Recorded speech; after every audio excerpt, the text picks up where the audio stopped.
Viltrox isn't playing catch up anymore. They're simply just rewriting the rules.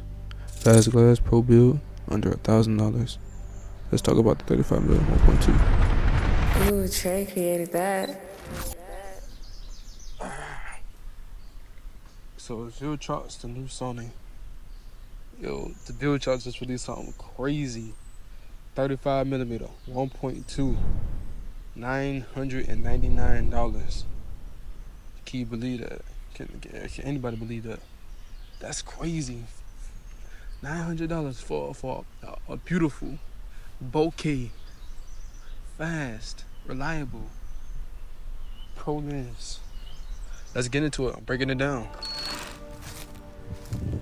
Y'all see the cinema. Y'all see it. I know it looks crazy.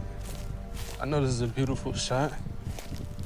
Speaking of shot, we are capturing this off the Viltrox 135mm 1.8 lab lens. One of the best, one of the best budget lenses.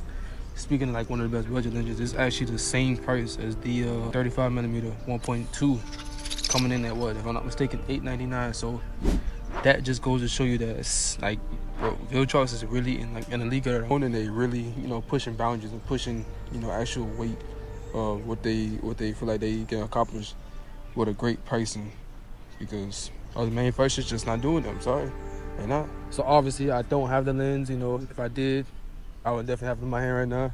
Shout out to Viltrox. Hey, Viltrox. Hey, I'm one of the best ones. Stop. Hey, I'm here. Come on, Viltrox. I already did the 20mm 2.8. Viltrox liked a few of my videos already on Instagram.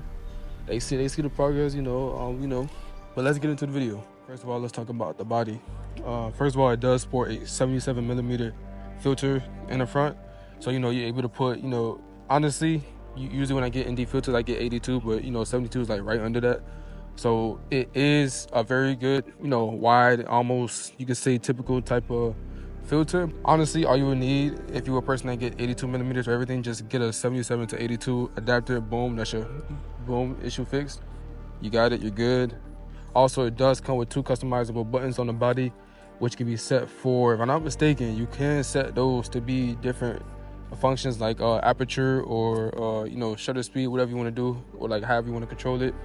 And they do have an app with a phone. I don't know the name of it, but I will put it maybe right there to the cinematic left of me, or to the right. But yeah, they do got an app. There's a way to use Bluetooth to control the lens and the camera through the app, which is pretty cool. A lot of manufacturers don't really use that. And they have a Type-C, if I'm not mistaken. It's weather sealed, only on a gasket. There is a Type-C cable just in case any issues with the lens. They're able to update it and focus it and give it that firmware update wherever that it needs, things like that. All right, boom. So now y'all a little more close and personal.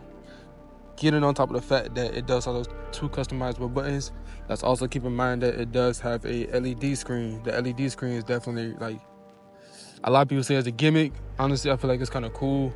A lot of people say it's more so just like a cool little, like a feature where it's like they're trying to be different. But I say it's cool. Hey, if it don't cost much more and it's something that actually might be useful, say you in a pinch and you need a quick look at your settings, you don't want to look at your screen, say if it's too bright outside, you can just look at your lens and see your settings. I mean, that's kind of cool.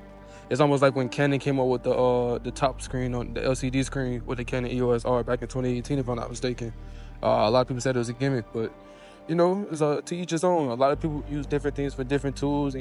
Whatever you do and however you use it and the way you do it without having to worry about what people thinking, it's all up to you. And if you do what you do, don't let nobody else influence you to do something different because they think it's kind of weird. So if you love that touchscreen or whatever it is that Viltrox has to offer, use it to your best ability. Hey, and we can't not talk about the body and leave out the weight.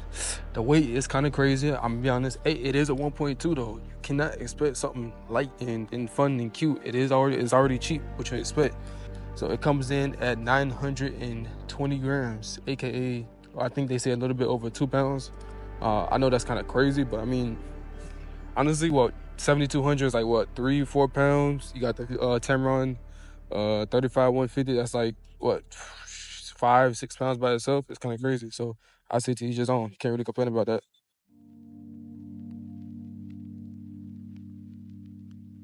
All right, I didn't want to bore you. I didn't know what I'm saying. I didn't want to bore y'all too much. I had to give y'all something great to look at.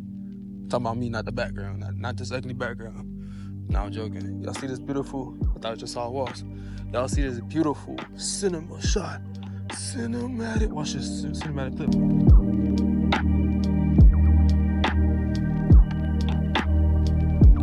Alright, no, I'm joking. Stop playing. But yeah, so let's jump right into the next topic. Let's talk about the specs. Close focus and distance is crazy on this lens. For 35 1.2, you can get what 0.34 millimeters, which is around a foot, a little bit over a foot. Okay, my bad. So 0.34, which is just around a foot.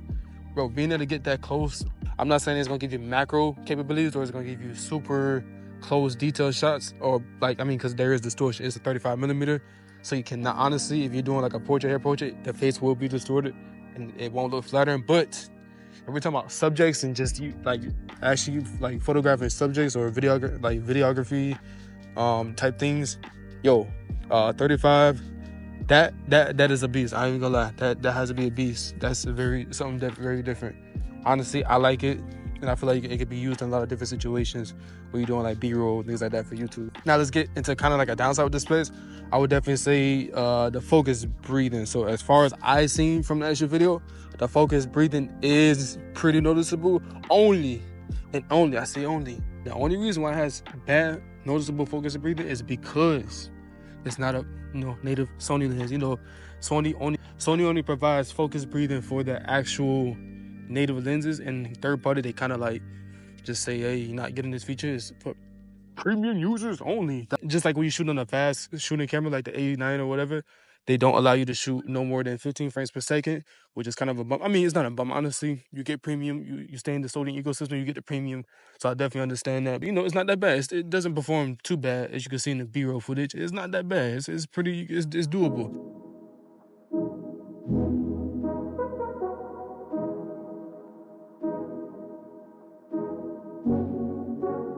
Boom, another cinematic shot for you. Slow motion transition, go.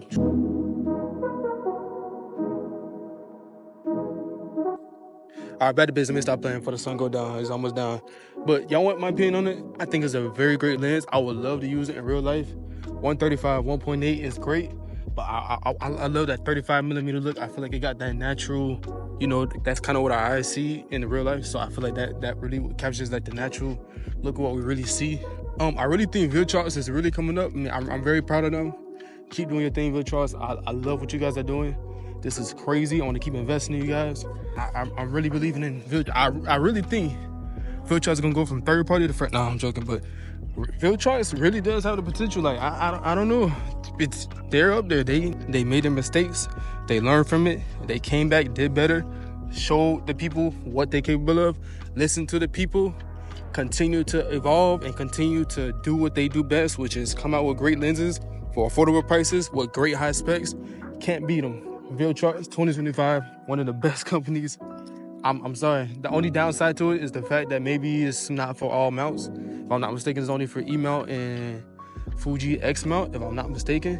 Hold on, wait, y'all want some more cinema? Hold on. So this shot is nice, but it's a little bit too similar to the last one. One clip. Hold on. Y'all gotta see this. Hold on. So do I think Viltrox deserves its credit? Yes, definitely. Viltrox is great. How do I feel about this lens overall? I feel like it got to be one of the best. I got ball 7 moves any camera has made, like company has made in the past few years. I feel like this shows like Viltrox are really setting themselves up for great, for greatness. And there's not much to be said about it. Viltrox, great job. And I see you guys listen to your supporters, and you guys are constantly, showing love and showing support. I hope that never goes away, and I hope you guys keep that momentum up. Great job on the lens. If I can get my hands on one, that would be great. I even might buy it just to test it out. So, let me know what you guys think about Viltrox. How do you think the company is doing? Like, what do you feel about this lens that's coming out right now? 35 millimeter 1.2. Would you cop one? Are you gonna cop one? Is it too pricey for you, or is it maybe not good enough for you? Let me know in the comments. See Visions. You just watched cinema, and I'm out of here.